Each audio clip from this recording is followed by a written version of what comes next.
السلام عليكم ورحمة الله وبركاته.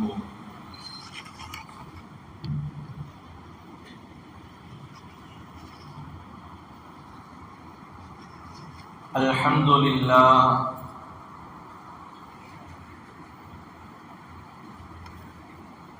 نحمده ونستعينه ونستغفره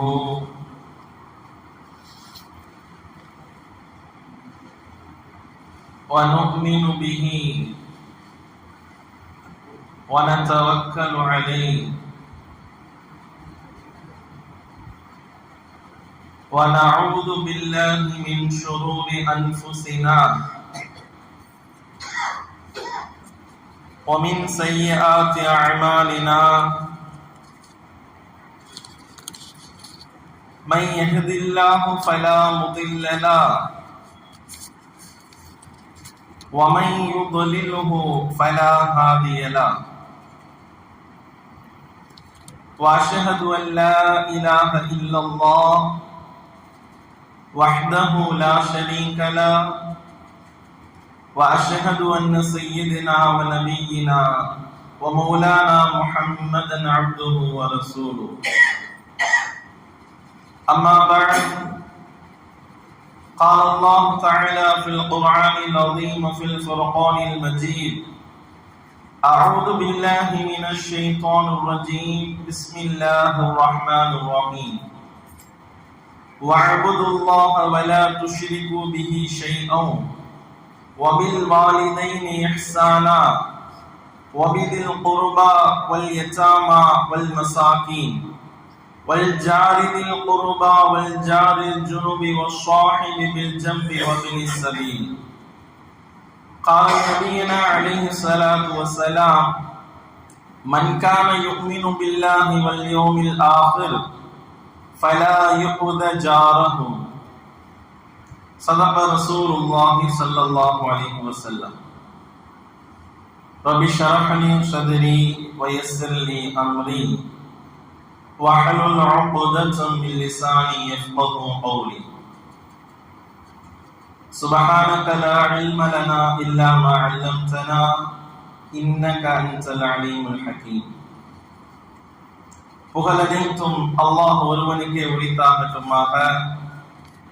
ஸலாத்தும் ஸலாமும் ஈருலக தலைவர் முஹம்மது முஸ்தபா ரசூலுல்லாஹி ஸல்லல்லாஹு அலைஹி வஸல்லம் அன்னவர்களின் மீதும் அன்னவர்களின் பின்பற்றி வாழ்ந்த உத்தம சத்திய சஹாபாக்கள், தாபிஈன்கள், தபஅ தாபிஈன்கள், சிறப்பு வாய்ந்த ஜும்ஆவினுடைய தினத்தில் சிறப்பு வாய்ந்த அல்லாஹ்வினுடைய இல்லத்தில் ஒன்று கூடியிருக்கிற நம் அனைவர்களின் மீதும் அல்லாஹ்வின் அன்பும் அருளும் என்றென்றும் நின்று நிலவட்டுமாக. ஆமீன். கண்ணியத்திற்கும் மிகுந்த மதிப்பிற்கும் உரித்தான அல்லாஹ்வின் மேலான நல்லடியார்களே, நம்முடைய மார்க்கம் தீனுல் இஸ்லாம் வெறுமனே வணக்க வழிபாடுகள், இபாதத்துகளை மாத்திரம் போதிக்காமல் மனித வாழ்க்கையில் ஏற்படுகின்ற தனி மனித ஒழுக்கங்களை பற்றி போதிக்கிறது. சமூகத்தோடு, மக்களோடு எப்படி நடக்க வேண்டும், பழக வேண்டும் என்பதை அதிகமாகவே போதிக்கிறது. சமூக உறவு மனிதர்களுக்கு மத்தியில் எப்படி பரவலாக இருக்கப்பட வேண்டும் என்பதை பற்றி இஸ்லாம் நிறையவே அதிகமாக போதித்து தருகிறது. தனி மனித வணக்க வழிபாடு என்பதை தாண்டி பெற்றோருடன் உண்டான தொடர்பு, உறவு, உறவினர்கள் உண்டான உறவு, அண்டை வீட்டாருக்கு உண்டான உறவு, ஏழை எளிய பலகீனமான மனிதர்களோடு உறவாட வேண்டிய அனைத்து உறவு முறைகளையும், அதாவது சமூக உறவை பேணி வாழ்வதை குறித்து இஸ்லாம் என்ன செய்கிறது? அதிகமாகவே நமக்கு போதனை செய்து வருகிறது. ஏனென்றால் சமூக உறவு, சமூகம்னா எல்லா மனிதர்களும் சேர்ந்ததுதான் சமூகம் அப்படிங்கிறது. எந்த ஒரு தனி மனிதனும் அவனுக்கு ஏற்படுகின்ற இன்பங்களாக இருக்கட்டும், துக்கங்களாக இருக்கட்டும், எல்லாத்திலும் பிற மனிதன் அதை சார்ந்துதான் இருப்பான். பிற மனிதனையே சார்ந்துதான் அவனுக்கு ஒரு இன்பமோ, ஒரு துக்கமோ, ஒரு சோதனையோ அவனுக்கு ஏற்படுகிறது. அப்போ ஒரு சமூகமாக பயணிக்க வேண்டும் என்பதை தான் இஸ்லாம் நமக்கு என்ன செய்திருக்கிறது, பல வழிகளிலே நமக்கு வலியுறுத்தி சொல்லுகிறது. இஸ்லாம் சொல்லித் தருகின்ற அந்த சமூகம், அந்த சமூகத்தினுடைய நடந்து கொள்கின்ற முறைகள், எப்படியெல்லாம் அவரோடு உறவாட வேண்டும், அன்பாக இருக்க வேண்டும், பழக வேண்டும், பிற மனிதர்களோடு அண்டை வீட்டாரோடு பாசமாக இருக்க வேண்டும் என்பதை குறித்த பல செய்திகளும் ஹதீஸ்களிலும் நாம் என்ன செய்கின்றோம், காண முடிகிறோம். ஏனென்றால் இன்னைக்கு உள்ள காலகட்டத்தில் மிக முக்கியமான ஒரு தேவை சமூக உறவு என்பது ரொம்ப அவசியமான ஒன்றாக இருக்கிறது. நான் சமூகத்தில் எப்படி இருக்கிறேன், நான் என்னுடைய பெற்றோர் உண்டான உறவு எனக்கு எப்படி இருக்கிறது, உறவினர்களோடு உண்டான என்னுடைய உறவு எப்படி இருக்கிறது, சமூகத்தை சார்ந்து இருக்கிற பக்கத்து வீட்டுக்காரர் அவரோடு உண்டான உறவு எனக்கு எப்படி இருக்கிறது, இதை தாண்டி சகோதர சமயத்தவர்கள் அவர்களோடு உண்டான உறவு முறை, எனக்கும் அவர்களுக்கும் உண்டான நெருக்கம் எப்படி இருக்கிறது, இஸ்லாம் எப்படி சொல்லித் தருகிறது என்றெல்லாம் சிந்திக்க வேண்டிய ஒரு சூழல். ஏனென்றால் நம்மை குறித்து உண்டான ஒரு வெறுப்பு பிரச்சாரம் நம் வாழுகின்ற இந்த தேசத்தில் பரவலாக ஆக்கப்பட்டு கொண்டிருக்கிறது.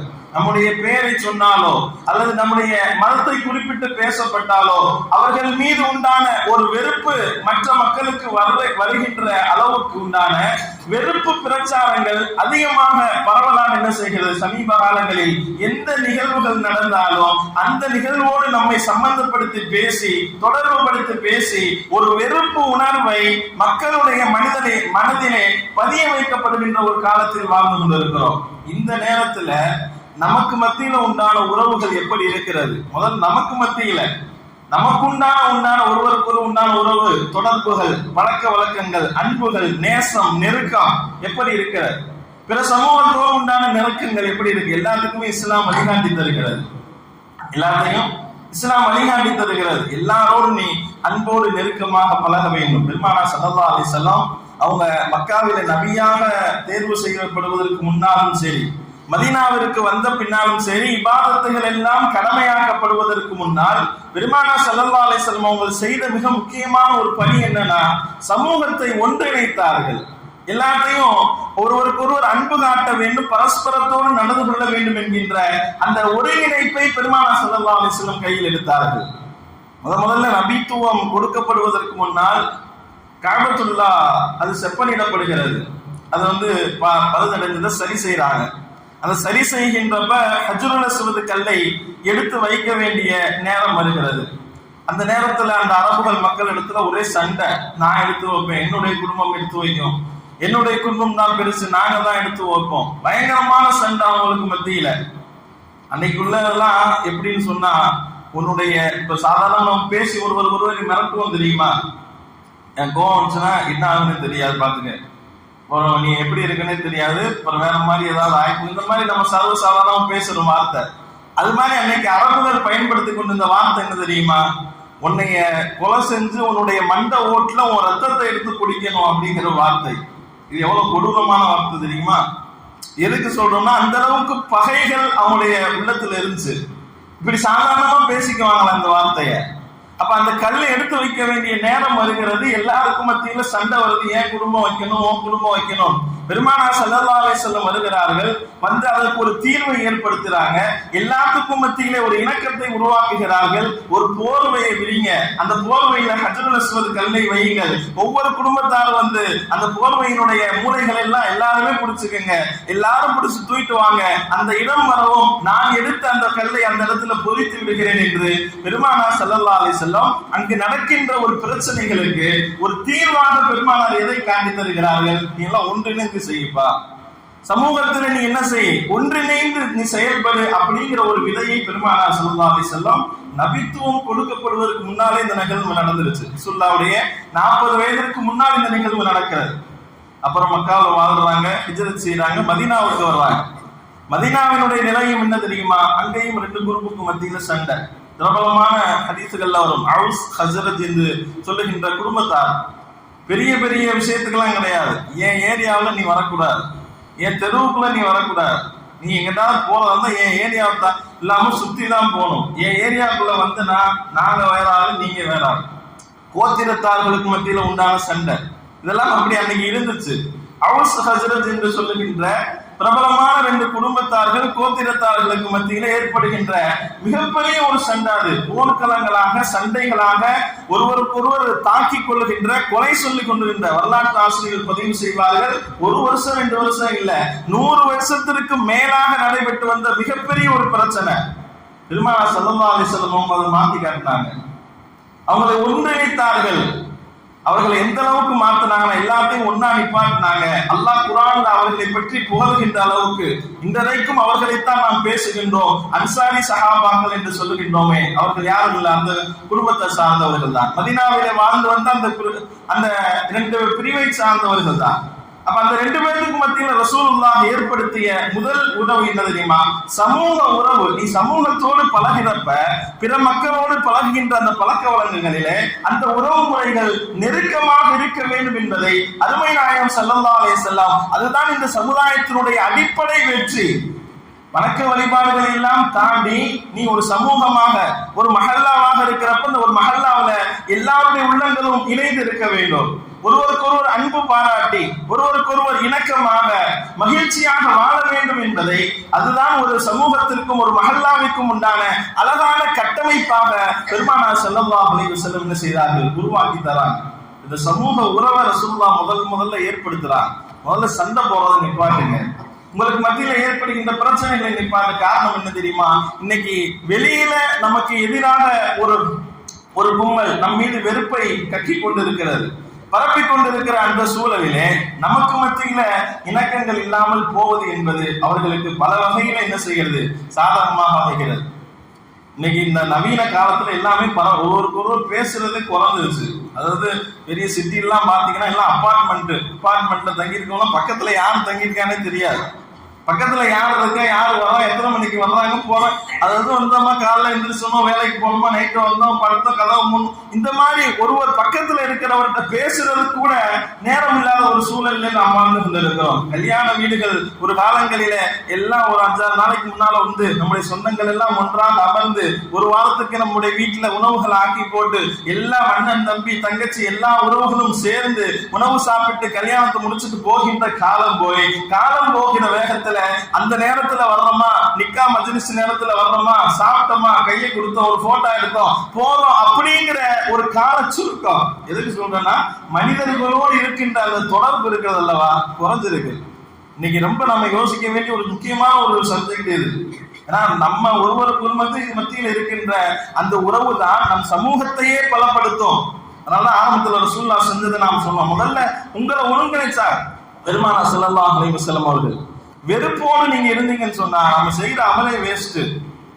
எந்த அளவுக்கு ஒரு ஹதீஸ்ல இப்னு மாஜாவுல வரும், அருமை நாயகம் ரசூல் ஸல்லல்லாஹு அலைஹி வஸல்லம் சொல்லுவாங்க, தராசத்துன் 3 நபர்கள் லா துர்ஃபஉ ஸலாத்துஹும் ஃபௌக ரூஸிஹிம் ஷிப்ரா, அந்த 3 நபர்களுடைய தொழுகை அவருடைய தலைக்கு மேல ஒரு ஜாலம் கூட அல்லாஹ்விடத்துல போகாது.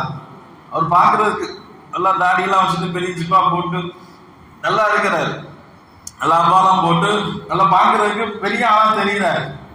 ஆனா 3 விதமான தன்மைகள், 3 விதமான நபர்களை ஸல்லல்லாஹு அலைஹி வஸல்லம் சொல்றாங்க. அந்த நிலை இருந்ததுன்னு சொன்னா நீ செய்யற அமல் தான் அல்லாஹ்ட்ட போகாது. முதல்ல ஸல்லல்லாஹு அலைஹி வஸல்லம் சொன்னாங்க, ரஜுலுன், ஒரு மனிதர், அம்மா கௌமன், எப்படிப்பட்ட மனிதர்னா அவர் ஒரு சமூகத்திற்கு இமாமாக இருக்கிறார், வஹும் லஹு காரிஹுன், ஆனா அவர் இப்ப எந்த பள்ளியில இருக்கிறாரோ அங்க இருக்க மக்கள் எல்லாம் இந்த இமாமை வெறுக்கிறார்கள், இவர் மேல ஒரு திருப்தி இல்லை, வெறுப்போடு இருக்கிறாங்க அப்படின்னு சொன்னா, அப்படிப்பட்ட ஒரு மனிதர் இமாமாக இருந்தாலும் கூட அவர் மீது மக்களுக்கு மத்தியில ஒரு வெறுப்பு இருக்கின்றப்ப அவர் செய்கின்ற எந்த அமல்களும் அவருடைய தலைக்கு மேல கூட உயராது. ரசூல் ஸல்லல்லாஹு அலைஹி வஸல்லம் வார்த்தை. அடுத்து 2வது சொன்னாங்க, ஒரு பெண், பாத்தத் வ ஸௌஜஹா அலைஹா சாகித்துன், ஒரு பெண் தன்னுடைய இரவை கழிக்கிறார். எந்த நிலையில கழிக்கிறான்னு சொன்னா, தன்னுடைய கணவன் மீது கோபமாக ஒரு இரவை கழிக்கிறார். ஒரு இரவு முழுக்க தன்னுடைய கணவன் மீது அந்த பெண் என்ன செய்கிறார்? கோபத்தோடு ஒரு இரவு கழிகிறது. அந்த கணவனுடைய உள்ளத்தில் இவரை பற்றி ஒரு கோபம் இருக்கிறது என்று சொன்னால், அப்படிப்பட்ட ஒரு பெண், ஒரு வெறுப்பு இருக்கிறது என்று சொன்னால், அந்த ஒரு பெண் செய்கின்ற அமல்கள் என்ன செய்யப்படாது, உங்க தலைக்கு மேல ஒரு ஜானம் கூட போகாது. ஸல்லல்லாஹு அலைஹி வஸல்லம் வார்த்தை. 3வது சொன்னார்கள், வஅஹ்வானும் முத்தசாரிமானி, 2 சகோதரர்கள் சண்டையிட்டு பிரிந்து இருக்கிற 2 சகோதரர்கள், அவங்க சேர்ற வரைக்கும் சகோதரர்கள் அண்ணன் தம்பிகளான சண்டையிட்டு நீங்கள் பிரிந்திருக்கிறீர்கள், நீங்க செய்கின்ற அமல்கள் எல்லாம் மேல கபூலியத்தை பெறாது என்பதை சொன்னார்கள் அருமை நாயகம் ஸல்லல்லாஹு அலைஹி வஸல்லம். இந்த ஹதீஸ் எதை காட்டுகிறது தெரியுமா? ஒருவர் இன்னொரு மீது வைக்கின்ற வெறுப்பு அப்படிங்கிறது இருக்கல்லவா, அந்த வெறுப்பு உணர்வு நம்முடைய அமல்களை பாழாக்கிவிடும். நாம் பிறர் மீது வைக்கின்ற நல்ல எண்ணங்களும் நல்ல உறவாடுவதும் அவர்களோடு சேர்ந்து இருப்பதையும் தான் இஸ்லாம் என்ன செய்கிறது, வலியுறுத்தி காட்டுகிறது. அருமையானவர்கள், இன்னைக்கு தேவை அதுதான். நம்முடைய சமூகத்துக்கு மத்தியில நாம இன்னைக்கு பக்கத்து வீட்டுக்காரரோட அண்டை வீட்டுக்காரரோட ஒரு நெருக்கம் இல்லாத ஒரு நிலை. பக்கத்துல இந்த பஸ்ல போறப்ப கூட பக்கத்துல இருக்கிறவரோடு பேசுறதே குறைஞ்சிடுச்சு. அவங்க செல்ல பார்த்துக்கிட்டு ஹெட்போனை காதை மாட்டிக்கிட்டு தான் பாருங்க. ஒரு காலத்துல பஸ்ல போறப்ப ட்ரெயின்ல போறப்ப யாரா உட்கார்ந்து இருப்பாங்க, கொஞ்ச தூரம் போனோம்னு பேச ஆரம்பிச்சிருவோம். நீங்க எந்த ஊர் போறீங்க, அந்த ஊர் போறீங்களா, அப்படியா யாரா இருந்தாலும் சரி பேச ஆரம்பிச்சிருவோம். கொஞ்ச நேரத்துக்கு மேல பேச ஆரம்பிச்சிடும். ஆனா இப்ப அப்படி கிடையாது. ஏறினல இருந்து இறங்குற வரைக்கும் எவ்வளவு தூரம் ட்ரெயின்ல போனாலும் சரி பஸ்ல போனாலும் சரி அந்த செல்ல கையில வச்சுக்கிட்டு பக்கத்துல இருக்கிற மனிதரோடு கூட ஒரு உறவு நெருக்கம் இல்லாமல் இருக்கிறது. அப்ப இப்படி ஒரு சமூக உறவு அப்படிங்கிறது ஏற்படும். ஒரு தொடர்பு இருந்தால்தான் ஒரு உறவு ஒரு நெருக்கம் ஏற்படும். தொடர்பே இல்லாத ஒரு காலகட்டத்தில் வாழ்ந்து கொண்டு இருக்கிறோம். அதனாலதான் அல்லாஹ் தஆலா பட்டியல் எடுக்கிறான், உங்களுடைய சமூக உறவை வலுப்படுத்துங்கள். அல்லாஹ் இந்த ஆயத்துல நான் ஓதி காட்டின ஆயத்தை ஃபர்ஸ்ட் வஅபுதுல்லாஹ், அல்லாஹ்வை வணங்குங்கள். வலா துஷ்ரிகு பிஹி ஷைஆ, அவனுக்கு எதையும் நீங்கள் இணையாக ஆக்காதீர்கள். அடுத்து அல்லாஹ் தொடர்ந்து சொல்றான், முதல்ல அடிப்படை கொள்கையை சொல்லிவிட்டு அல்லாஹ்வை வணங்குவதும் அவனுக்கு இணை கற்பிக்காமல் இருப்பதும் என்கின்ற அடிப்படை கொள்கை கோட்பாடை சொல்லிவிட்டு அல்லாஹ் அடுத்து சொல்லுகிறான், வபில் வாலிதைனி இஹ்சானா, உங்களுடைய பெற்றோர் உண்டான உறவை நீங்கள் வலுப்படுத்துங்கள், நல்ல முறைகளை நடந்து கொள்ளுங்கள். வபில் வாலிதைனி இஹ்சானா வபிதில் குர்பா, உங்களுடைய உறவினரோடு, வல் யதாமா வல் மசாகின், ஏழைகளோடு ஏழை எளிய மக்களோடு, வல் ஜாரிதில் குர்பா வல் ஜாரிபில் ஜுனுபி, அண்டை வீட்டார், உறவினரான அண்டை வீட்டார், உறவினர் இல்லாத அண்டை வீட்டார், 2 அண்டை வீட்டாரோடும் நீங்கள் இணைந்து நீங்கள் வாழுங்கள் என்கின்ற இந்த சமூக உறவினுடைய கட்டமைப்பை இந்த வசனம் பேசும். நீங்க முஸ்லீமா ஆயிட்டீங்க அப்படின்னு விட்டுறக்கூடாது. உங்களோடு சார்ந்து இருக்கின்ற உறவுகளோடு எப்படி நீங்க இணக்கமாக வாழுகிறீர்கள் என்பதைத்தான் இஸ்லாம் நமக்கு இந்த வசனம் அழுத்தமாக பதிவு செய்யும். பல சமயங்கள்ல நம்ம பல உறவுகளை பற்றி சொல்லி இருக்கிறோம். தாய் தந்தையுடைய உறவு, உறவினர்களை பற்றி உண்டான உறவு, குறிப்பாக அண்டை வீட்டார் பற்றி உண்டான உறவு ஹதீஸ்ல சொன்ன அளவுக்கு அழுத்தமாக வேற யாரும் சொல்லி இருக்க முடியாது. எவ்வளவு அழுத்தமாக பெருமானார் ஸல்லல்லாஹு அலைஹி வஸல்லம் சொல்லி இருக்கிறார்கள் தெரியுமா? நம்முடைய ஈமானுடைய அளவை நிர்ணயிக்கின்ற ஒரு செயல் எது? பக்கத்துல இருக்கிறவனோடு அனுசரிச்சு வாழ்வது. ஏன்னா நமக்கு எல்லா நிலைகளையும் பக்கத்து வீட்டுக்காரங்க தான் முதல்ல உதவிக்கு வர்றது. நல்லதா இருந்தாலும் கெட்டதா இருந்தாலும் உதவி செய்யணும் மார்க்கம் சொல்லுகிறது.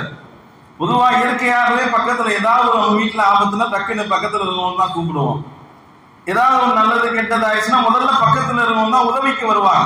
அப்ப அந்த அண்டை வீட்டாரோடு இருக்கின்ற உறவு அப்படிங்கிறது எவ்வளவு வலுவாக இருக்க வேண்டும், அதற்கும் ஈமானுடைய நிலைக்கும் தொடர்பு இருக்கிறது என்பதை பெருமானார் ஸல்லல்லாஹு அலைஹி வஸல்லம் ஹதீஸிலே அழுத்தமாக பதிவு செய்வார்கள். பாருங்கள், வல்லாஹி லா யுமின், வல்லாஹி லா யுமின் 3 தடவை சொன்னாங்க. அல்லாஹ்வின் மீது ஆணையாக ஒரு மனிதர் ஈமான் கொண்டவராக ஆக மாட்டார். ஒரு மனிதர் ஈமான் கொண்டவராக ஆக மாட்டார். எந்த மனிதர் தெரியுமா? தொடர்ந்து சொல்லுகிறார்கள், கீல மன் யா ரசூலல்லாஹ், ரசூலுல்லாஹ்ட்ட கேட்கப்படுகிறது, அது யார் யா ரசூலல்லாஹ், எந்த மனிதர் அந்த நிலைக்கு தள்ளப்படுகிறார் என்று கேட்ட பொழுது, அல்லதி லா யமனு ஜாருஹு பிவவாதிஹி, எந்த மனிதனுடைய தீங்கில் இருந்து அவருடைய அண்டை வீட்டார் பாதுகாப்பு பெறவில்லையோ அப்படிப்பட்ட மனிதர் ஈமான்தாரியாகவே ஆக மாட்டார். ஈமானுக்கும் எதற்கு இந்த ஹதீஸை பல ஆழமாக சிந்திங்களே. ஸல்லல்லாஹு அலைஹி வஸல்லம் சத்தியம் மட்டும் சொல்லுகிறாங்க. முதல் செய்தி, பொதுவாக ஒரு விஷயத்தினுடைய அழுத்தம் தெரிவதற்கு அல்லாஹ்வும் சரி பெருமானாரும் சரி சத்தியம் இடுவது பழக்கம். குர்ஆன்ல இருக்கிறது, ஹதீஸ்ல பார்த்திருக்கிறோம். ஒரு விஷயம் அழுத்தமாக பதிவு செய்வதற்கு நாமளே பேசுவாங்கல, ஒரு விஷயத்தை நம்புறதுக்கு என்ன செய்யறோம், டக்குன்னு வாயில வரும் சத்தியமாக அப்படின்னு வாயில வரும்ல, அத ஒரு விஷயத்தை ஸ்ட்ராங் ஆக்குறது. அப்ப பெருமானார் ஸல்லல்லாஹு அலைஹி வஸல்லம் ஒரு விஷயத்தை அழுத்தமாக பதிவு செய்து சமூகத்திற்கு சொல்லுகின்ற செய்தி என்ன தெரியுமா? நீங்கள் உங்களுடைய அண்டை வீட்டாருக்கு தீங்கிழைக்க கூடாது. தீங்கிழைத்தால் அது உங்களுடைய ஈமானுடைய தரத்தை குறைத்து விடுகிறது. உங்களுடைய ஈமானிலே ஏதோ ஒரு பலவீனம் இருக்கிறது என்பதை காட்டுகிறது. எந்த செயல்? அண்டை வீட்டாரோடு இருக்கின்ற அந்த தொடர்பு. அருமையானவர்களே, ஒரு மனிதனுடைய அந்த தொடர்பு சமூக உறவுகள்ல அண்டை வீடுங்கிறது ரொம்ப முக்கியமான ஒரு பங்கு. இன்னைக்கு அது யாராக இருந்தாலும் சரி, எந்த அண்டை வீட்டாராக இருந்தாலும் சரி, அவரோட நல்ல முறையில் நடந்துக்கங்க ஹதீஸ்ல வலியுறுத்துகிறார். இன்னொரு ஹதீஸை பாருங்கள், இதே மாதிரி வரும். ஸல்லல்லாஹு அலைஹி வஸல்லம் சொன்னாங்க, லைஸல் முஃமினு பில்லதி யஷ்பஉ ஜாஇஉன் இலா ஜம்பிஹி. எந்த ஒரு மனிதர் தன்னுடைய இரு ஓரங்களில் இருக்கின்ற அண்டை வீட்டார் பசித்திருக்க அவன் மட்டும் வயிறு நிரம்ப சாப்பிடுவன், அவன் முஃமினாக இருக்க முடியாது. இங்க ஹதீஸையும் கவனியுங்கள். இதிலையும் ஸல்லல்லாஹு அலைஹி வஸல்லம் எதை எதோடு இணைக்கிறார்கள்? ஈமானுடைய செயலோடு ஒரு முஃமினுடைய வெளிப்படுகின்ற அமல்கள். ஒரு ஈமான்தாரின்னு சொன்னா வாயிலிருந்து பேசுறது, தொழுகிறது மற்றும் கிடையாமல் அவனை சார்ந்திருக்கிற அந்த சமூக உறவோடு இணக்கமாக வாழ வேண்டும். அவன் பசிச்சிருக்க நீங்க மட்டும் சாப்பிட்டீங்கன்னா அது ஈமான்தாரிக்கு அழகு கிடையாது. இந்த ஹதீஸை சிந்திச்சு பாத்தீங்கன்னா தெரியும். அவர் பசியா இருக்காருன்னு நமக்கு எப்படி தெரியும்? அவர் ஒண்ணு சொல்லணும், அவ்வளவு சீக்கிரம் யாரும் சொல்ல மாட்டாங்க. எங்க வீட்டுல கஷ்டமா இருக்கு அப்படின்னு யாரும் சொல்லுவாங்களா? அவ்வளவு சீக்கிரம் சொல்ல மாட்டாங்க. அப்ப எப்ப என்ன அங்க கருத்து விளங்குதுன்னா, அந்த அளவுக்கு நீ பக்கத்து வீட்டுக்காரனோடு உன்னோட தொடர்பு இருக்கணும் அப்படிங்கிற விஷயத்தை ஸல்லல்லாஹு அலைஹி வஸல்லம் சொல்றாங்க. அவன் நல்லா இருக்கானா இல்லையா, சாப்பிட்டானா சாப்பிடலையா அப்படிங்கிற அளவுக்கு, அந்த டீட்டெயில் தெரிகின்ற அளவுக்கு நீங்களும் உங்களுடைய அண்டை வீட்டுக்காரரும் நீங்களும் உங்க பக்கத்து வீட்டுக்காரரும் உங்களுக்கு மத்தியில் இருக்கின்ற அந்த உறவுகள் அவ்வளவு வலுவாக இருக்க வேண்டும் என்பதை இந்த ஹதீஸினுடைய வாக்கியம் நமக்கு காட்டுகிறது. அருமையானவர்களே, நாம சிந்திச்சு பாருங்க. நம்முடைய ஈமானுடைய நிலைகள் இஸ்லாத்துல வெறுமனே வாயளவில் சொல்வது கிடையாது, செயலடைவில் நாம் வெளிப்படுத்தி காட்டுவதுதான் இஸ்லாம். அதான ரசூலுல்லாஹ் சஹாபாக்கள் அப்படித்தானே உருவாக்குறாங்க. செயலளவில் அவங்க வெளிப்படுத்தி காட்டினாங்க, அந்த செயலை செஞ்சாங்க, இரக்கமாக நடந்தாங்க எல்லா மக்களுக்கும் மத்தியில. இன்னைக்கு நமக்கு மத்தியிலே ஒரு வெறுப்புகள், ஒருவரை பற்றி உண்டான வெறுப்புகளை கக்குவது, வெறுப்புகளை பேசுவது, வெறுப்பு பிரச்சாரம் செய்வது இன்னைக்கு எப்படி இருக்குன்னா, நமக்கு வெளியில் இருப்பவர்களுக்கு அது சாதகமாக ஆகிவிட்டது.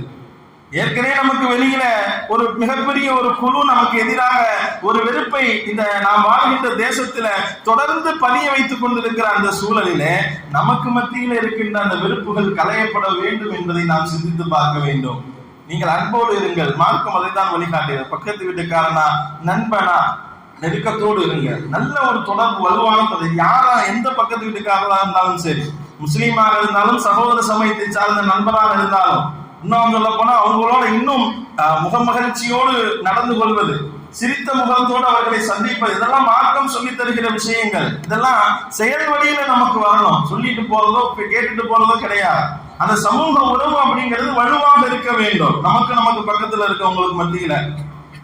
அப்துல்லா இப்னு அம்ர் ரலியல்லாஹு அன்ஹு அப்படிங்கிற ஒரு சஹாபி, அவங்க வீட்டுல ஆடு இருக்கிறாங்க. இவங்க வெளியே போயிட்டு உள்ள வராங்க. உள்ள வந்து கேட்கிறாங்க, அஹதைத்துக்கும் லிஜாரினல் யஹூத, நீங்க ஆடு இருந்தீங்களே, அவங்க பக்கத்து வீட்டுக்காரர்ல இருக்கிறவர் ஒரு யஹூதி. கேட்கிறாங்க அவங்க குடும்பத்திட்ட, பக்கத்துல யஹூதியோட வீட்டுக்கு நீங்க அதை அன்பளிப்பு செஞ்சீங்களா, கொடுத்து விட்டீங்களா அப்படின்னு சொல்லி கேட்கிறாங்க. கேட்டப்ப இல்ல ஒன்னும் கொடுக்கலன்னா, அப்புறம் ஏன் இப்படி இருக்கீங்க, பெருமானார் ஸல்லல்லாஹு அலைஹி வஸல்லம் சொன்னாங்க அப்படிங்கிற ஒரு செய்தி அங்க நினைவூட்டுறாங்க. ஜிப்ரீல் அலைஹிஸ்ஸலாம் அவங்க தொடர்ந்து அண்டை வீட்டாரை பற்றி எனக்கு உபதேசம் செய்து கொண்டே இருந்தார்கள், வலியுறுத்தி கொண்டே இருந்தார்கள். எந்த அளவுக்கு வலியுறுத்தினாங்கன்னு சொன்னா, என்னுடைய அண்டை வீட்டார் என்னுடைய சொத்துக்கு வாரிசாக ஆகிவிடுவாரோ என்கின்ற அளவுக்கு ஜிப்ரீல் அலைஹிஸ்ஸலாம் எனக்கு வலியுறுத்தி கொண்டே இருக்கிறார்கள் என்று சொன்னது பெருமானார் ஸல்லல்லாஹு அலைஹி வஸல்லம் அவங்க சொன்னாங்க அப்படிங்கிற அந்த ஹதீஸை அவருடைய குடும்பத்தார்களுக்கு மத்தியில நினைவூட்டி பக்கத்து வீட்டுக்கு கொஞ்சம் கொடுத்து விடுங்க அப்படிங்கிற ஒரு விஷயத்தை போதிக்கிறார்கள் அப்துல்லா இப்னு அம்ர் ரலியல்லாஹு அன்ஹு. அருமையானவர்களே, எந்த மக்கள் பக்கத்துல இருந்தாலும் சரி, அவங்களோடு உண்டான உறவுகள் நெருக்கமாக இருக்கணும். இன்னைக்குள்ள காலத்துல அவசியமாக இருக்க வேண்டும். நாம் வெறுப்போடு வாழ்வது அப்படிங்கிறது நமக்கு நம்முடைய சமூகத்தை அது பலகீனப்படுத்தும். இன்னைக்கு நாம் மத்தியில் இருக்கின்ற வெறுப்புகளை களையப்பட வேண்டும். நாம அந்த வெறுப்புகளை களைகிறப்ப ஒரு சமூகத்தினுடைய ஒரு கட்டமைப்பு அழகாக உருவாகும்.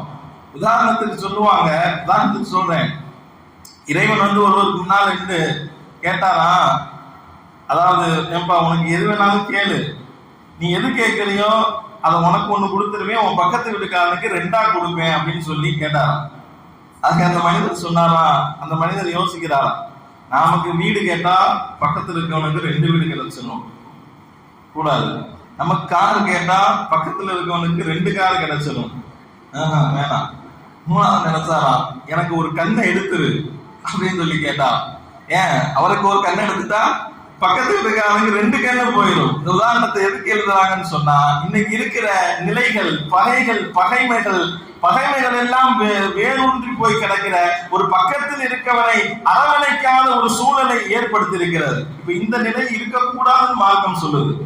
இருக்கக்கூடாதுங்கிறதுக்காக சொல்றேன். உதாரணமாக இந்த நிலையில நீங்க வாழாதீங்க, பக்கத்து வீட்டுக்காரனை அரவணைத்து வாழுங்கள், அவனோடு சுமூகமான உறவோடு நீங்கள் பேணி வாழுங்கள் என்பதை நமக்கு குர்ஆனும் ஹதீஸும் என்ன செய்கிறது, நபி நமக்கு வழிகாட்டி தருகிறது. அதனால அருமையானவர்களே, இன்னைக்கு உள்ள காலத்துல இந்த சமூக உறவுகள், நம்மோடு சார்ந்த அந்த உறவுகளோடு நல்ல முறையில் நடக்க வேண்டும். அதான் இன்னைக்கு ரொம்ப அவசியம். நம்ம டிஜிட்டல் காலத்துல இருக்கிறோம், அடுக்குமாடி குடியிருப்புடைய கலாச்சாரத்தினுடைய காலத்துல இருக்கிறோம், அதாவது வேகமாக போகின்ற அந்த காலகட்டத்துல இருக்கிறோம். இந்த நேரத்துல ஒருவருக்கு மனம் திறக்க வேண்டும், சலாம பரப்புங்க. இஸ்லாம் அதுக்கு நிறைய வழிமுறைகளை சொல்லி தருது. அன்பை ஏற்படுத்துக்கு சலாம் சொல்லுங்க, ஒருவரை இணைந்து நீங்கள் செயல்படுங்கள், சமூகமாக நீங்கள் இணைந்து செயலாற்றுங்கள். ஒரு மஹல்லாவா, அந்த மஹல்லாவை இணைந்து நீங்கள் செயலாற்றுங்கள், சலாமை கொண்டு அன்பை கொண்டு உங்களுக்கு மத்தியிலே அன்போடு நீங்கள் செயல்படுங்கள் என்ற செய்தியை ஹதீஸ்ல அழுத்தமாக நமக்கு பதிவு செய்யும் அல்லவா. சின்ன சின்ன தவறு பெரியாக்கா, இதுக்கெல்லாம் தீவுலாம் பார்க்கலாம், ஹதீஸ்ல தான் பார்க்கலாம். ஹதீஸ் என்ன சொல்லுது, சின்ன சின்ன தவறுகளை பெருசாக்காதீங்க. இன்னைக்கு நிறைய சண்டைகள் அதனுடைய ஆரம்பத்தை போய் பார்த்தீங்கன்னு சொன்னா சின்ன விஷயமா தான் இருக்கும், ரொம்ப பெரிய விஷயமா தான் இருக்காது. நமக்கும் பிற மனிதருக்கும் நடக்கின்ற தொடர்புடைய சண்டைகள்ல நீங்க நல்லா யோசிச்சு பார்த்தா அதனுடைய உருவாக்கம் சின்னதா இருக்கும், அது கடைசியில எங்க போய் முடியும், பெரிய கைகலப்பாக பெரிய சண்டைகளாக அங்க போய் முடியும். அதையெல்லாம் கலையுங்கள் என்று மார்க்கம் நமக்கு வழிகாட்டி தருகிறது. நீங்கள் பக்கத்து வீட்டுக்காரனுடைய இன்பத்துல நீங்கள் பங்கு பெறுங்கள், உன்னோடு தொடர்புடைய இருக்கிறவனுடைய துன்பத்துல பங்கு பெறுங்கள். அவனுக்கு ஏதாவது நோயா போய் விசாரிங்க, அவனுடைய வீட்டில் துக்கமா தோள் கொடுத்து அவனை தட்டி அரவணையுங்கள், ஆறுதல் சொல்லுங்கள். அனைத்திலும் நீங்கள் கலந்து கொண்டு உங்க சமூக உறவை மேம்படுத்தி வாழுங்கள், வலுவாக உங்களுடைய சமூக உறவை ஆக்கிக் கொள்ளுங்கள் என்பதை தான் திருமறை குர்ஆன் ஷரீஃபும் ஹதீஸும் நமக்கு என்ன செய்கிறது, கோடிட்டு காட்டுகிறது. அதனால அருமையானவர்களே, இந்த நிலைகள் தான் இன்னைக்கு நமக்கு அவசியம் தேவைப்படுகிறது. சமூகத்துக்கு மத்தியில நல்ல உறவுகளோடு நல்ல உணர்வோடு வாழ வேண்டும். புன்னையோடு நீங்க அவங்களை சந்திங்க, சலாம் சொல்லுங்க, தேவைப்படும் நேரத்தில் அவங்களுக்கு உதவியாக தேவைப்படுதா உதவி செய்யுங்க. எந்த நேரத்தில் அவர்களுக்கு தேவை இருக்கிறதோ, தேவை அவங்களுக்கு அவசியமா இருக்கு, உதவி செய்ய வேண்டிய சூழ்நிலை ஏற்படுதோ உதவி செய்யுங்க. நாம் துஆ செய்கின்ற பொழுது அவர்களையும் சேர்த்துக் கொள்ளுங்கள், அடுத்தவங்களை பக்கத்து வீட்டுல இருக்கிறவங்களை சேர்த்துக் கொள்ளுங்க. ஏன்னா நாளைக்கு நம்முடைய எந்த நிகழ்வுல அவர் தான் பக்கத்துல இருக்கவர் தான் கலந்துக்க போறார்.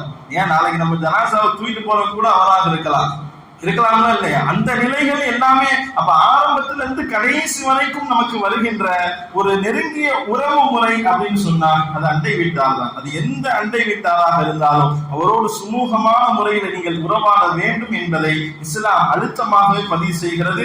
அதுக்குத்தான் நான் மேலே சொன்னேன். இன்னொரு ஹதீஸ்ல கூட ஸல்லல்லாஹு அலைஹி வஸல்லம் சொல்லுவாங்க, மன் கான யுமினு பில்லாஹி வல் யௌமில் ஆகிர், யார் அல்லாஹ்வையும் மறுமை நாளையும் ஈமான் கொண்டாரோ ஃபலா யுபத ஜாரஹு, அவர் தன்னுடைய அண்டை வீட்டாரை நோவினை செய்ய வேண்டாம். மன் கான யுமினு பில்லாஹி வல் யௌமில் ஆகிர், யார் அல்லாஹ்வையும் மறுமை நாளையும் ஈமான் கொண்டாரோ ஃபல்யகுல் கைரா லியஸ்முத், அவர் நல்ல வார்த்தைகளை பேசட்டும், அப்படி இல்லையா அமைதியா இருந்துகட்டும், மௌனமாக இருந்து கொள்ளட்டும் என்கின்ற ஒரு அழகான ஹதீஸை, வாழ்க்கை தத்துவத்தை, சமூக உறவை மேம்படுத்துகின்ற அடிப்படையை அருமை நாயகம் ஸல்லல்லாஹு அலைஹி வஸல்லம் இந்த ஹதீஸில் சொல்லி தருகிறார்கள். அதனால் அருமையானவர்களே, இன்னைக்கு நமக்கு தேவை, நமக்கு மத்தியில் இருக்கு, நமக்கு வெளியில் இருப்பவர்கள் பகையை வளர்த்து ஒரு பக்கம் வருகிறார்கள், நம் மீது உண்டான வெறுப்பை கட்டிக் கொண்டு எல்லா மக்களுக்கும் மத்தியில் எந்த அளவுக்குனா இன்னைக்கு ஜிப்பா போட்டு தொப்பி வச்சுட்டு தானி வச்சுட்டு பஸ்ல ஏறி உட்கார்ந்தா பக்கத்துல உட்கார்றதுக்கு யோசிக்கிறாங்க. அப்படிப்பட்ட ஒரு நிலையை உருவாக்கி வச்சிருக்கிறாங்க. இப்படி பாக்குற மேலைங்க, ஐயா ஒரு மாதிரியா இருக்காப்புல ஏதோ உள்ள வச்சிருக்காரு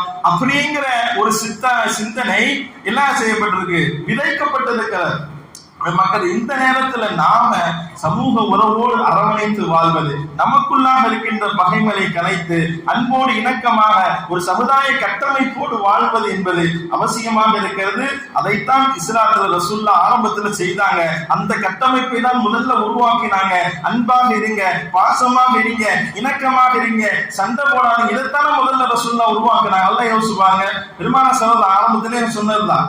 எந்த விஷயத்தை ரசூலுல்லாஹ் முதல்ல ஏற்படுத்த ஆசைப்பட்டாங்க மக்களுக்கு மத்தியில, நீங்க சண்டை போடாதீங்க, அதை நிப்பாட்டு, அதை நிப்பாட்டி நீங்க ஒன்னா அடிங்க, அல்லாஹ் உங்களுக்கு உதவி செய்வான், வெற்றி வரும் என்பதை பெருமானார் ஸல்லல்லாஹு அலைஹி வஸல்லம் அப்படிப்பட்ட உருவாக்கிய சமூகம் தான் நம்முடைய சமுதாயம். நாம் வெறுமனே பேரளவில் முஸ்லீமாக இருக்காமல் செயலளவில் நீங்கள் இஸ்லாத்தை கொண்டு வாருங்கள், செயலளவில் நீங்க காட்டுங்க இஸ்லாத்தினுடைய செயல்பாடு இப்படிதான். எங்களுக்கு இதெல்லாம் அழகாக சொல்லி தரப்பட்டிருக்கு. எல்லா மக்களோடு நடந்து கொள்கின்ற அந்த முறையில செயலளவில் எங்களுக்கு இப்படி எல்லாம் நடக்க சொல்லியிருக்கு. முகமலர்ச்சியோடு, மகிழ்ச்சியோடு, சந்தோஷத்தோடு, அன்போடு நடக்க சொல்லியிருக்கு என்று செயல் வடிவத்தில் நீங்கள் என்ன செய்யுங்கள், இஸ்லாத்தை பிற மக்களுக்கு கொண்டு போய் சேருங்கள். இல்லாமல் அல்லாஹ்